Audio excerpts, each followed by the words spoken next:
Good morning, teachers and my dear friends. ഞാൻ കുട്ടിക്കഥ പറയാൻ പോകുന്നു. അക്കരെ പേര് സുന്ദരി.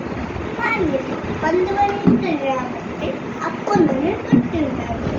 ആ കുട്ടിക്ക് പശു ഉണ്ടായിരുന്നു. ആ പശുവിന്റെ പേരാണ് സുന്ദരി.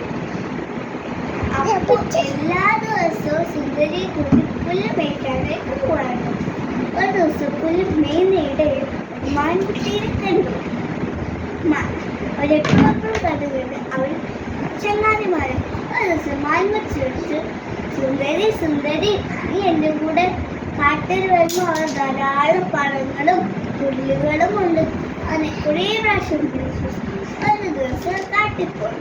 അവർ സുന്ദരി കളിച്ചും ചിരിച്ചും നിന്നപ്പോൾ പെട്ടെന്ന് ശബ്ദം. അപ്പോൾ സുന്ദരി പേടിച്ചു പോയി. മാൻകുട്ടി ഇതെന്താ ഈ ശബ്ദം?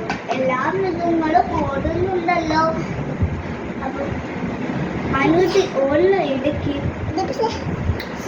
സുന്ദരി നീയും ഓടിക്കോ? അത് കാട്ടിൽ രാജൻ സിംഹമാണ് വരുന്നത്. സുന്ദരി ഓടുന്ന ഇടയ്ക്ക് മാൻകുട്ടി എന്നിവരുടെ സുന്ദരമായി കാലത്തെ കുറിച്ച് പറഞ്ഞുള്ള അപകാരത്തിനെ കുറിച്ച് ഒന്നും പറഞ്ഞില്ലല്ലോ. എനിക്കിപ്പോൾ മനസ്സിലായി. അറിയാത്ത കൂട്ടുകാരെ പെട്ടെന്ന് വിശ്വസിക്കുന്നത്. അങ്ങനെ പറഞ്ഞ് വീട്ടിലേക്ക് ഓടി. പാവ അപ്പു വീട്ടുപറ്റിന് സുന്ദരി കാട്ടിൽ നിൽപ്പുണ്ടായിരുന്നു. സുന്ദരി വന്നപ്പോൾ അപ്പോൾ സന്തോഷം. സുന്ദരി കാട്ടിൽ പോയി. ഒരിക്കലും കാട്ടിൽ പോയി. കൂട്ടുകാരെ, ഈ കഥ നിങ്ങൾക്ക് എന്താ മനസ്സിലായേ? അറിയാത്ത കൂട്ടുകാരെ പെട്ടെന്ന് വിശ്വസിക്കുക.